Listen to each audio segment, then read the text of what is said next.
Hey, it's Dr. Amanda with Straightsmile Solutions, straightsmilesolutions.com, and today we're going to talk about Pontics and Invisalign, when you should use them, when you should not use them, should you omit them. So this is something that just kind of common sense.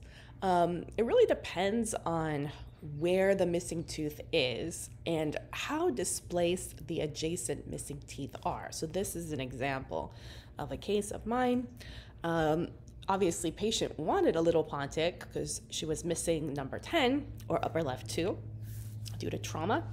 But she also needed to straighten number 11, or upper left 3. And the problem was, initially, we gave it a shot, we had a Pontic in there, and this just wasn't, even with an attachment and a button and all kind of other different ways, it just wasn't straightening. And I know a lot of you are saying, why aren't you just doing braces? Well, patient didn't want braces. So, this was a little bit of a heroic case that's still in progress, but once we removed the Pontic, then this tooth started finally straightening. So this is where I need you to think outside the box. Invisalign is not going to tell you to do a Pontic, not do a Pontic. They might put it on as default, they might not.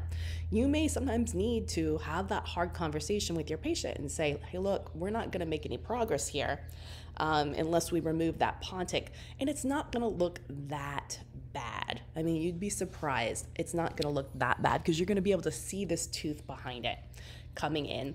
And once you get it straight and get it distalized and derotate this tooth, you'll have space to go ahead and put a Pontic back halfway through treatment. So it still can come.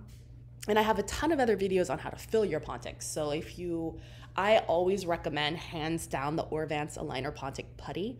Why? Because first of all, it's cheap. It's like $20 for 16 individual pre-wrapped units. You can give it to your patient. They can do it at home themselves.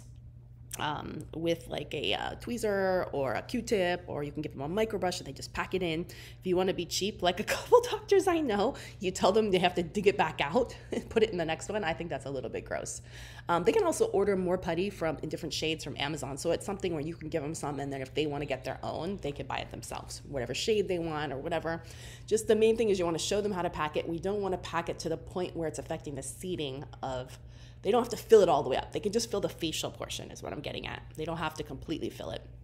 And we don't want it to affect the seating or the tracking. So it's important they know exactly how much they can fill it and how much they can't.